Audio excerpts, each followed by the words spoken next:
ആദ്യഘട്ടം തുടങ്ങി.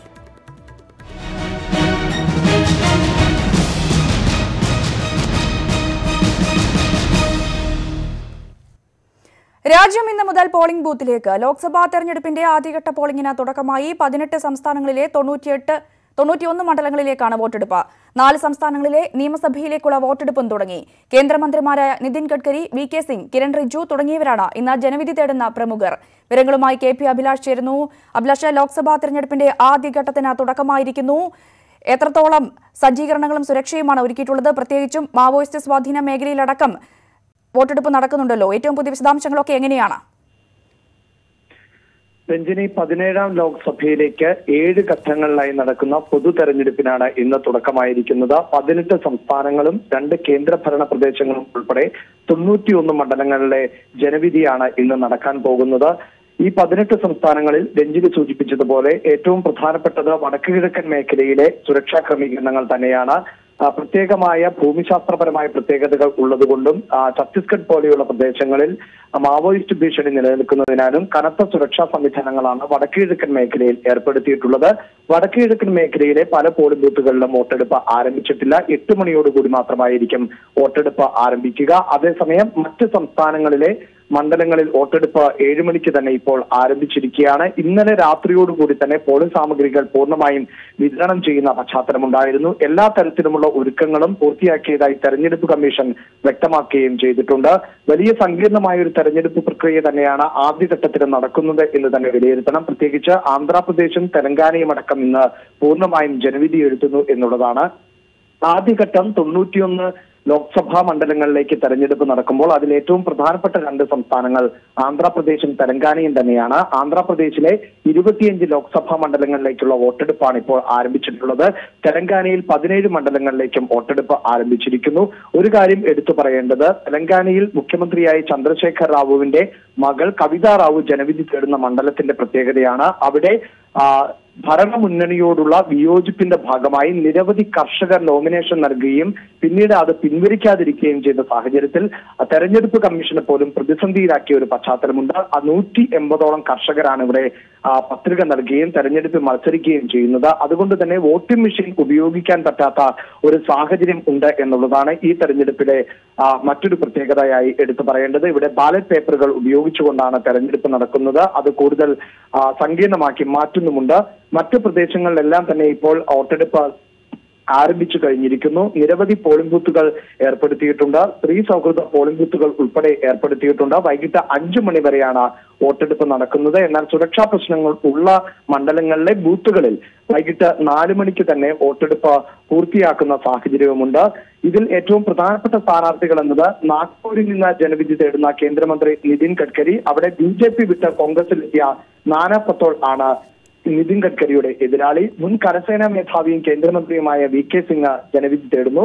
സഹമന്ത്രി കിരൺ റിജിജു, മഹേഷ് ശർമ്മ, സത്യപാൽ സിംഗ്, സഞ്ജീവ് ബല്യാൻ, അജിത് സിംഗ് എന്നിവരും ഇന്നാണ് ജനവിധി തേടുന്നത്. ഉത്തരാഖണ്ഡ് മുൻ മുഖ്യമന്ത്രി ഹരീഷ് റാവത്ത്, തെലങ്കാന മുഖ്യമന്ത്രി ചന്ദ്രശേഖർ റാവുവിന്റെ മകൾ നേരത്തെ സൂചിപ്പിച്ച കവിത റാവു, കേന്ദ്രമന്ത്രി രാംവിലാസ് പാസ്വാന്റെ മകൻ ചിരാഗ് പാസ്വാൻ, അസാസുദ്ദീൻ ഒവൈസി എന്നിവരും ഇന്ന് ജനവിധി തേടുന്ന പ്രമുഖരാണ്. മറ്റൊന്ന്, ആന്ധ്രാപ്രദേശ്, അരുണാചൽ, സിക്കിം സംസ്ഥാനങ്ങളിലെ നിയമസഭകളിലേക്കുള്ള വോട്ടെടുപ്പും ഇപ്പോൾ ആരംഭിച്ചിരിക്കുകയാണ്.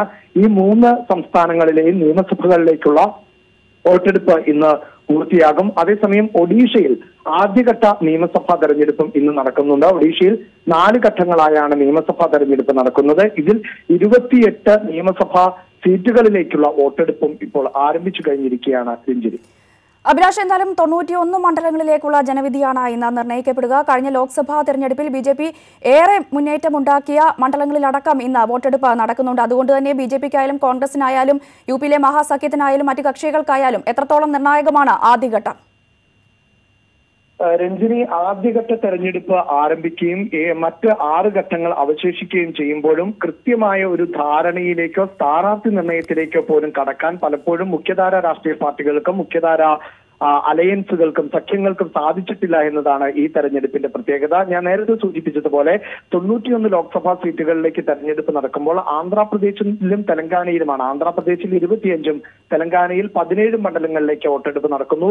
ഈ രണ്ട് സംസ്ഥാനങ്ങളിലും പ്രാദേശിക രാഷ്ട്രീയ പ്രസ്ഥാനങ്ങൾക്ക് തന്നെയാണ് പ്രാമുഖ്യം. ആന്ധ്രാപ്രദേശിൽ കഴിഞ്ഞ ലോക്സഭാ തെരഞ്ഞെടുപ്പിൽ NDAയുടെ ഭാഗമായിരുന്ന TDP ഇത്തവണ NDA വിട്ടുകൊണ്ടാണ് മത്സരിക്കുന്നത്. ആന്ധ്രാപ്രദേശിന്റെ വിഭജനത്തിന് ശേഷം പ്രത്യേക സംസ്ഥാന പരിഗണന നൽകിയില്ല എന്ന പരാതിയെ തുടർന്നാണ് ചന്ദ്രബാബു നായിഡു ഈ തെരഞ്ഞെടുപ്പിൽ BJPയിൽ നിന്ന് മാറി തെരഞ്ഞെടുപ്പിനെ നേരിടുന്നത്. BJP ആകട്ടെ ആന്ധ്രാപ്രദേശിൽ TDPക്കെതിരെ ഭരണവിരുദ്ധ വികാരം ഉണ്ട് എന്ന ഒരു നിലപാട് സ്വീകരിക്കുകയും അതേ തുടർന്ന് TDPയുമായി സഹകരിക്കേണ്ടതില്ല എന്ന് വിലയിരുത്തുകയും ചെയ്യുന്നു. അതുകൊണ്ട് തന്നെ ആന്ധ്രയിൽ അടക്കം BJPക്ക് കൂടുതൽ വോട്ടുകൾ നേടാൻ സാധിക്കും, സീറ്റുകൾ നേടാൻ സാധിക്കുമെന്ന ഒരു പൊതുനിരീക്ഷണം BJPയെ സംബന്ധിച്ചിടത്തോളം ഉണ്ട്.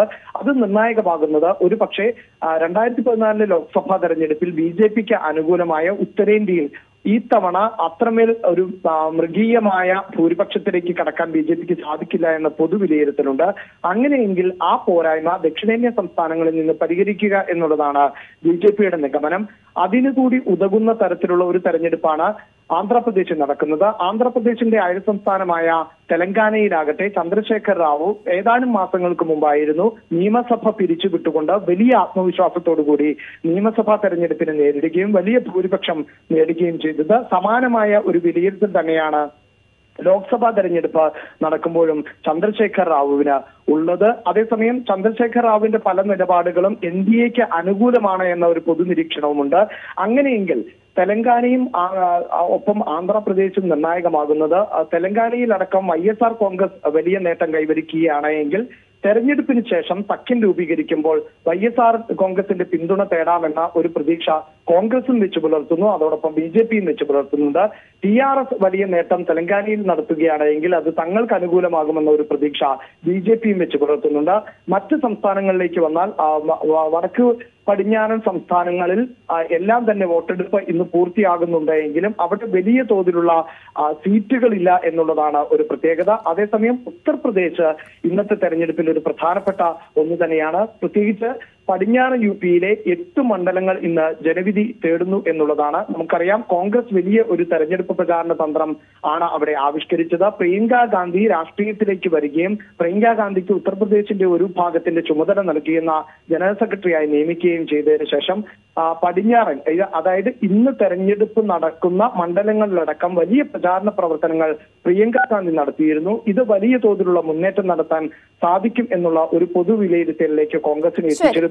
കഴിഞ്ഞ തവണ 80 സീറ്റുകളിൽ 71 സീറ്റുകളിലും BJP ആയിരുന്നു വിജയിച്ചത് എന്നതും പ്രത്യേകതയാണ്. പടിഞ്ഞാറൻ UP എങ്ങനെ ചിന്തിക്കുന്നോ അതാണ് ഉത്തർപ്രദേശിന്റെ പൊതുവായ ചിത്രം എന്ന ഒരു പൊതുവിലയിരുത്തലുണ്ട്. അതുകൊണ്ട് തന്നെ ഈ തെരഞ്ഞെടുപ്പ് ഇന്ന് നടക്കുന്ന തെരഞ്ഞെടുപ്പ് ആർക്ക് അനുകൂലമാകുന്നോ ആ അനുകൂല തരംഗം UPയിലെ മുഴുവൻ ഘട്ടങ്ങളിലും പ്രതിഫലിക്കും എന്നുള്ളതാണ് എല്ലാ രാഷ്ട്രീയ പാർട്ടികളുടെയും നിരീക്ഷണം. അതുകൊണ്ട് തന്നെ BJPയെയും കോൺഗ്രസിനെയും സംബന്ധിച്ചിടത്തോളം ഉത്തർപ്രദേശിലെ ഓരോ സീറ്റും വളരെ നിർണായകമാണ്. രഞ്ജിത്ത്, ശരി. രാജ്യം ആദ്യഘട്ട ലോക്സഭയിലേക്കുള്ള ആദ്യഘട്ട വോട്ടെടുപ്പിന് തുടക്കമായിരിക്കുന്നു. ലോക്സഭാ തെരഞ്ഞെടുപ്പിന്റെ ആദ്യഘട്ട വോട്ടിങ്ങിനാണ് ഇപ്പോൾ തുടക്കമായിരിക്കുന്നത്. 18 സംസ്ഥാനങ്ങളിലെ 91 മണ്ഡലങ്ങളിലേക്കാണ് വോട്ടെടുപ്പ്. 4 സംസ്ഥാനങ്ങളിലെ നിയമസഭകളിലേക്കുള്ള വോട്ടെടുപ്പും തുടങ്ങിക്കഴിഞ്ഞിരിക്കുന്നു. വിശദാംശങ്ങളാണ് ഡൽഹിയിൽ നിന്നും KP അഭിലാഷ് നൽകിയത്.